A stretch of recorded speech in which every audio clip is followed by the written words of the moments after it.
gini ya kan, ini emang cucu itu seperti apa sih, pasti kebahagiaannya. Iya, ya sebagai calon kakek pasti bahagia lah. Pasti ya berharap, berharap itu artinya sudah emang yang diharapkan cuma cucu. Jadi ya harapan tuh ya biasalah yang namanya seorang kakek berharap cucu pertama ya pasti ada harapan, ada keinginan lebih cepat, lebih awal bisa sehat, bisa bayinya sehat, lancar itu kan harapan. Yang paling utama harapan gitu. Jadi ngasih masukan apa sih Pak biasanya ke anak, biasanya harus gini-gini, gak boleh kecapean atau seperti apa? Doa aja kalau ayah tuh pasti doa. Kalau ayah tuh nggak lain pasti doa, paling mesen juga gitu. Doanya ayah mah ya singkat sama anak, singkat padat. Ki, misalnya kalau ayah mau kemana pesan, ingat Ki, kamu kalau kemana-mana ingat Bismillah, berdoa gitu. Apalagi sekarang lagi keadaan hamil, lagi keadaan lagi bawa bayi, kemanapun berangkat melangkah, kamu berdoa, ingat. Itu kan pesan orang tua seperti itu. Kalau ayah begitu. Berarti kalau untuk kehamilan sekarang seperti mudah capek atau seperti apa, kan udah gede nih. Ya, sekarang kan udah hampir mau jalan 8 bulan memang artinya ya memang harus istirahat. Harus banyak istirahat lah. Minimal pesanannya pokoknya jangan terlalu capek. Terus keluar kemanapun walaupun ingat jangan ya jangan lupa gitu. Itu kan pesan orang tua. Ayah selalu begitu dan berdoa. Dan juga kemarin sempat dirawat di rumah sakit, itu kenapa? Pengecekan atau lagi kenapa? Ya enggak itu katanya ada kontraksi apa sih? Udah palsu. Kontraksi palsu apa tuh sih? Hmm. Ayah kagak ngerti itu. Tapi alhamdulillah sih nggak lama. Jadi langsung begitu udah kata dokter nggak ada masalah ya udah pulang gitu. Maksudnya ya cuman sekalian dianjurin sama dokter istirahat aja gitu. Berarti cuma istilahnya kontraksi sedikit, belum ya, belum belum mulai lanjut, cuma Iya. kontraksi aja ya. Takutnya, Nah, takutnya kan misalkan jaga-jaga kan, lebih baik di rumah sakit, lebih baik udah diperiksa dengan dokter. Kalau bertahan di rumah kan nggak enak gitu. Karena mulus-mulus kan biasanya begitu. Takutnya nanti emang benar-benar melahir lagi gitu kan, buru-buru jadinya. dan juga sekarang udah usianya udah mau 8 bulan kan Pak ya. Iya, Berarti istilahnya sekitar bulan Februari ya. pertengahan. Februari. Insya Allah kan pertengahan Februari itu kalau dokter udah prediksi pertengahan Februari udah Hmm. melahirkan. Jadi ya itu jaga-jaganya ini cuti guys, insya Allah di awal bulan Februari udah cuti. Udah gak ada kegiatan lagi gitu. Istirahat total. Terus Gitu. kalau dari dokter normal akan Anak. normal. Insya Allah inilah situasi. Hmm. Biasanya setelah ada cucu mungkin udah nyiapin baju atau nama nih biasanya. Kalau nama udah dari sana dari orang tuanya. Udah dari bapak. Terus kalau ayah mah enggak. Kalau ayah tuh nggak ikut campur lah karena udah punya orang tua. Hmm. Jadi udah serahin aja sama orang tuanya untuk dia mau ngasih namanya. Kayak Kiki sama bapaknya Mas Heri. Ya udah siap kasih nama. Ayah cuman doain aja gitu. Baju-bajunya juga. Iya semua persiapan juga semua disiapin sama Allah. Udah disiapin semua. Eh, banyak juga yang bertanya perempuan apa laki. Tapi hanya tinggal nunggu kelahirannya aja. Karena perempuan dan laki sama aja. Tapi kalau dari dokter nih biasanya kan Ah, panggil dokter. pakai dokter ada, cuman takutnya artinya kalau Enggak. dibilangin ya perbedaan ada anak makanya ada ya udah sampai bayinya lahir nanti kita akan tahu laki perempuan sama aja Tapi kalau gitu. dari bapak mungkin ya, namanya cucu pertama nih mungkin Ya, eh harus lu milih pengennya. perasaan. Nah, Artinya perasaan ya ada, tapi nggak kayak kalau ayah sih nggak ada pilihan antara perempuan dan laki. Cuma emang milihnya atau niatnya mudah-mudahan dibikin yang terbaik gitu, mudah-mudahan dibikin anak yang soleh. Karena kalau perempuan dan laki, yang penting kalau soleh, anaknya baik, patuh sama orang tua, taat, ya kan enak ya. Coba kalau walaupun ini perempuan, oh laki kalau badan nggak enak. Itu maksud saya. hmm.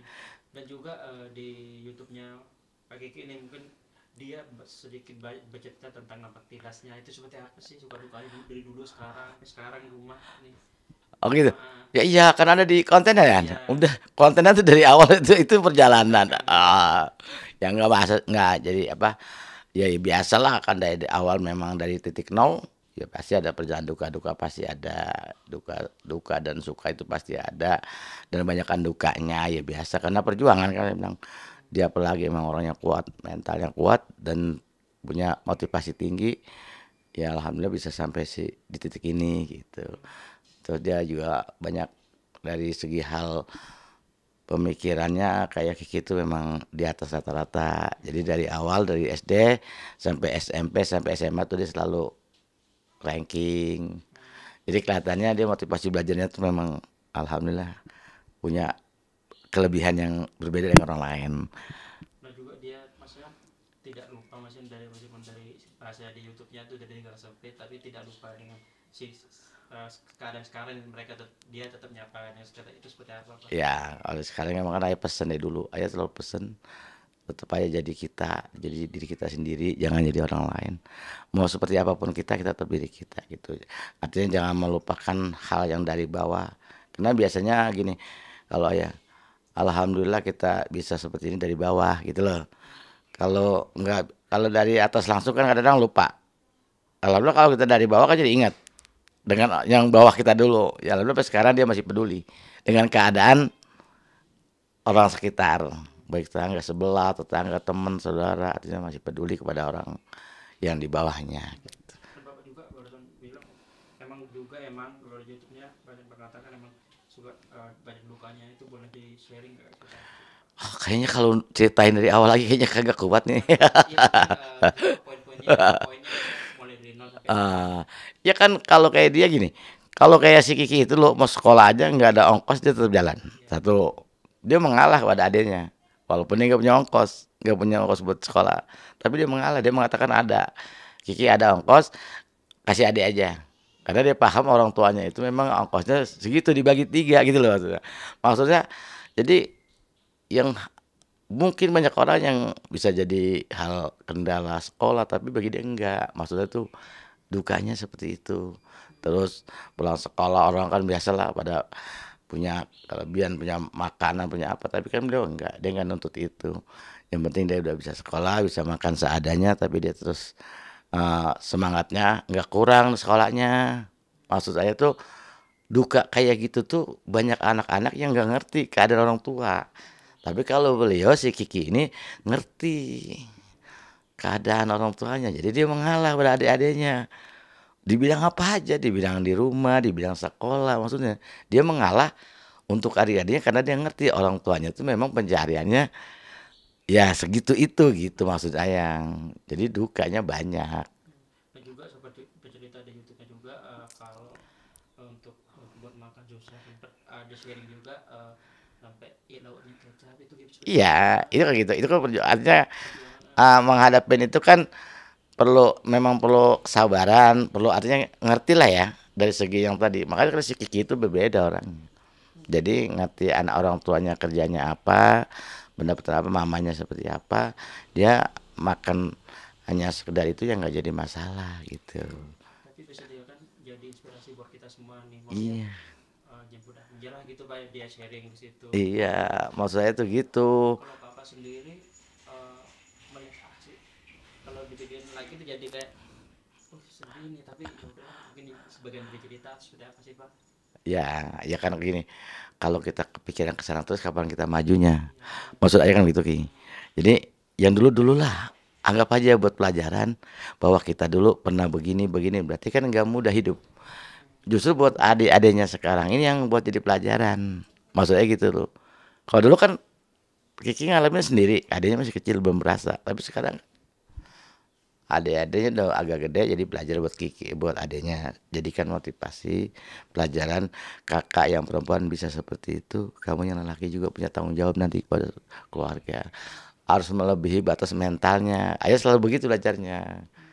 Jadi jangan belajar masalah keuangan, jadi belajarlah masalah susahnya. Merasakan, maksud saya tuh supaya nanti jadi pelajaran buat adik-adiknya. Bagus sih, apa yang terjadi bagus saya itu jadi hikmah. Semuanya di pelajaran. Kalau kita memang hadapi dengan mengerti keadaan kehidupan. Bagi ayah seperti itu. Jadi nggak ada yang dikeluhkan, nggak ada yang disesalin, nggak ada. Justru malah alhamdulillah Jadi proses ya Pak. jadi proses. Jadi seperti ini tuh karena nikmatnya dari susah. Andai kata saya dilahirkan dulu orang kaya langsung, saya nggak merasakan susah. Mungkin sama orang saya nggak peduli. Maksudnya gitu tuh. Jadi kita bisa belajar. Jadi belajar. Mungkin sama tetangga saya nggak tahu, tetangga makan, tetangga kehausan, kelaparan. Tapi alhamdulillah sekarang saya berasa sama tetangga, sama saudara yang jadi merasakan kalau hari ini saya sama ayah makan, tetangga saya makan nggak? Hari ini saya bisa begini, tetangga dekat saya bisa nggak? Jadi ingat, jadi berbagi itu lebih enak. Karena pemikiran kita dulu, rasanya bahagia kalau lagi pas membutuhkan ada yang membagi, gitu maksud ayah. Dan juga kakek ini ngajarin sama adiknya masa dulu yang suka punya uang nih, maksudnya dia ngalah buat adik-adik juga itu sebenarnya. Iya, jadi gini kayak mas begini, dia kayak mama, ya, saya tanya, kamu sekolah ada apa ekstrakurikuler gini-gini kan perlu biaya, perlu ongkos, tambahan maksudnya. Ini ada cuman misalnya kayak itu 3.000, udah sama Iki ada, sama Iki ayah ada, buat adik-adik aja yang kasih. Habis 10.000 bagi 3. Kalau kalau zaman dulu kan 10.000 itu bagi 3. 3.000 gitu kan. Nah, kalau dia ada ekstrakurikuler, ada tambahan berarti pasti kan pulangnya sore. Berarti perlu makan kan. Mungkin kalau sekarang dibandingkan orang sekarang buat 20.000 aja kurang anak sekolah sekarang. Buat 25.000 aja kurang karena buat makan, buat jajan di pagi. Tapi kalau dulu 3.000 tuh harus cukup supaya yang penting buat naik metro mini aja. Kalau lapar mungkin kalau jajan ditahan-tahan, bagaimana cara supaya bisa buat ongkos karena sekolahnya naik 2 kali naik angkot. Kayak Kiki itu waktu SMA. Kalau di SMP juga 2 kali naik angkot. Jadi maksudnya SD aja yang bisa diantrin. Kadang-kadang makanya ayah antrin, habis ngojek ya antrin, habis ngojek ya antrin. Jemput supaya agak ngirit ongkos gitu. Wah, ini nggak bawa duit. Ya pernah kejadian juga pada saat ayah mau jemput nggak ada bensin, ngojek kan gitu kan. Itu jadi hal juga buat peringatan kita begitu. Ingat sama yang lagi ngojek, ingat di jalanan. Ternyata memang hidup ini kalau kita terlalu fokus kepada susah ya susah. Tapi kita jangan terlalu jalanin aja. Dan ada uniknya satu, walaupun ayah susah, emang susah, tapi ayah selalu ingat bisa berbagi sebisa-bisanya. Mungkin ini yang banyak juga orang yang gak tahu, banyak orang yang gak ngerti. Kenapa Allah cepatkan rezeki kita di berbagi.